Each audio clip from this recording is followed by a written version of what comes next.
Sitting out here in the woods, the red buds are blooming, there's turkeys gobbling everywhere, the sun's starting to rise. It's just the most picture-perfect Ozarks scene. You could not paint a picture as beautiful as this.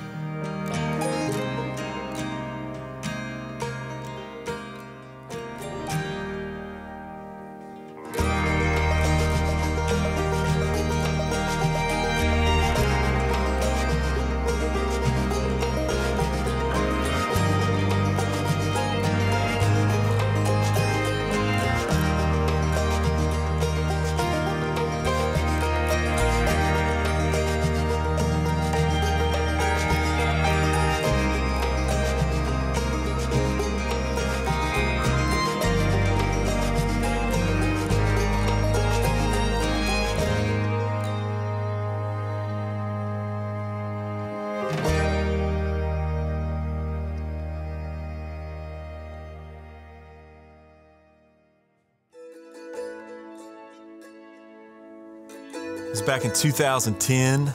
Nathaniel invited me to come to his farm in Laclede County, Missouri. Called in my first long beard right here on this farm. This is where I grew up. This is where I learned to chase turkeys. I think what I love about this farm is it is Missouri at its best. There's rolling green fields broken up by hardwoods, and there's creeks that run all through it. It's got all the habitat that turkeys need to flourish, and there's a lot of turkeys here. Turkey camp is a really special thing. We're down here at Mitch's cabin. We're hunting my farm and two of our neighbors. Come to a turkey camp style where it's bunk beds and propane kitchens, and every single person just shoved their faces full of a turkey that was alive 6 hours ago. But to me, that's the greatest part of this entire journey. With Jeremiah, I see him focusing on one of the most important aspects of the hunt, which is everything that happens after you pull the trigger or after you shoot your arrow. And it's how do you make the most of this animal that you have taken? For all of us, this is kind of our last turkey hunt of the year. We've been traveling and going, and this is actually a relaxing trip where we get to kick back, finish up turkey season, and enjoy killing some turkeys. Turkeys are probably roosted right here or right here. Huh. Either way, they're gonna fly down right here. So if this doesn't pan out, we should just stay put, right, rather than run and gun? Cause you could stay there all day long, Yeah, and you'll yeah. kill a turkey if you stay there till 1 Okay, o'clock. okay. They're just gonna come by there.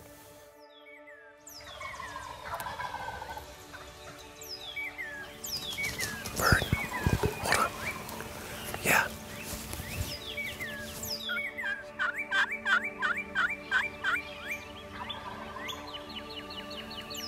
Strutter.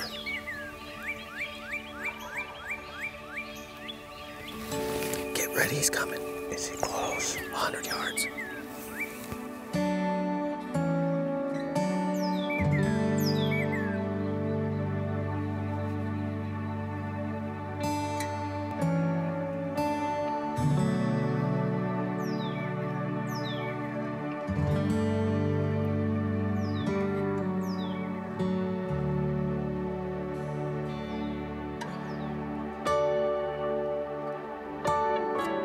These Easterns are not easy to bring in.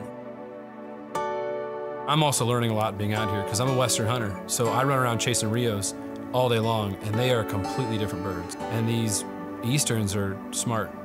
They're very, very leery. It's a whole different game.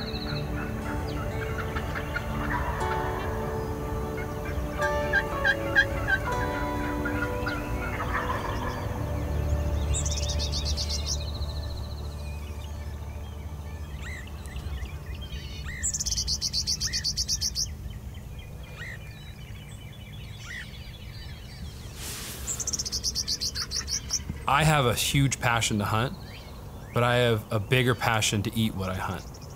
I go out there today, you know, we watched the birds fly down, and I sat there, and all I could think in my head is, okay, what recipe would I make with this bird if we got it? I'm excited to try something new. I'm excited to eat that animal. I know. The one in the middle? Yeah, go ahead.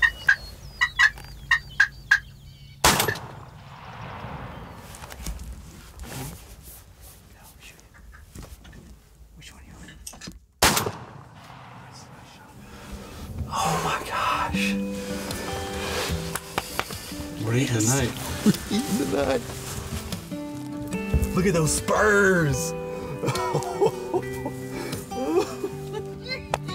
Oh, good shot, dude.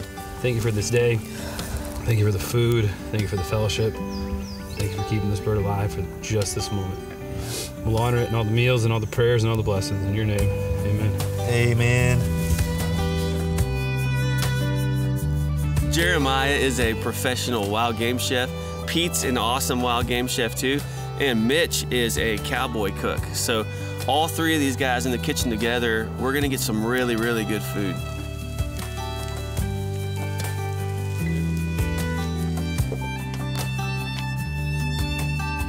So my goal is to really kind of build this idea that the hunt is huge, but it's what happens after the hunt that impacts the future generations, that gets my kids fired up to go hunting, get them off the electronic babysitter, which is the TV and the iPad, and get in the woods and get dinner.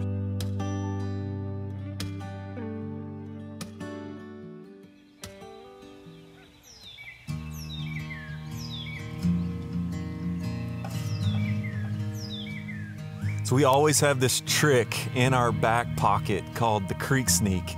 So there's creeks that run all throughout this farm, and a lot of times we'll have a bird hang up in the middle of a field, but he'll be on the edge of the field where there's a creek bottom, and we get in the creek maybe 300 or 400 yards away and sneak through that creek bed and then pop out in the field. All right, he's moving to the left. He's kind of walking away.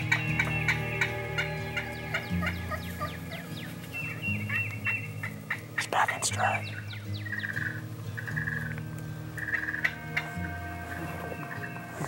Hey, should I go down and around?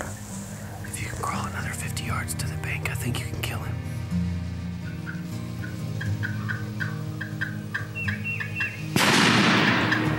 Got him?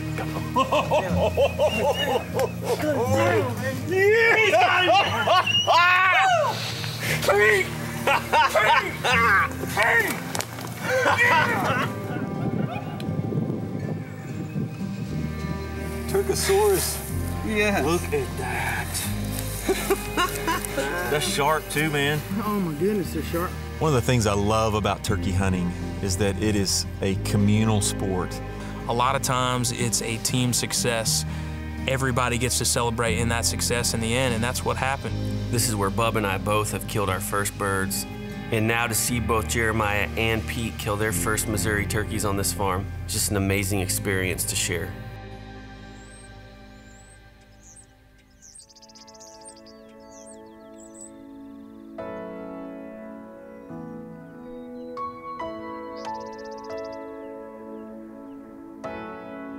Eight years ago today, Bub killed his first gobbler right here on this farm. And 8 years later, we're still doing the same thing. Through Undivided, Bub and I are taking people out and introducing them to something brand new in the outdoors. So this is just a really awesome time. Just kind of sit back and reflect on how this whole thing has come full circle. We're so caught up in this fast food world where even we go to the grocery store and get pre-cooked chicken because we don't have time to roast it in the ovens. And so for me, I like to slow it down, and I like to get back to nature and get back to how my ancestors were, and get back to reading the recipes from great-great-grandma, you know, busting out the cast irons, busting out the things that they cooked on. I love hunting, but I think I love eating more, because if I couldn't eat that animal, I would never ever hunt that animal. Thank you for this bird that's on the table. Thank you for saving this bird for this exact moment. You knew it in your infinite wisdom that this bird was meant for this table and for this friends and this fellowship. We ask all these things in your name. Amen. Man. Turkey hunting for me, it's about that time spent sharing stories. It's everything that continues for months after turkey camp and years, and the relationships that are built. Those are the things that will last a lifetime. It's been an awesome year for all of us at Undivided, but no matter how many amazing encounters we've had with turkeys, from Alabama to Wyoming, no encounter with a wild turkey can measure up to the relationships that we've built along the way. And that's why we continue to pursue these birds year after year.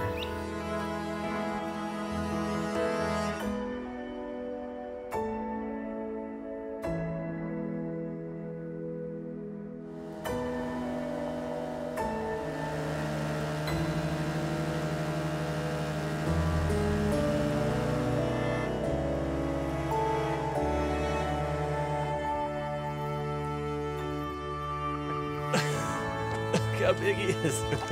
Oh man, these are beautiful fish, man. The red eye and the copper on the sides. First smallmouth in 2018.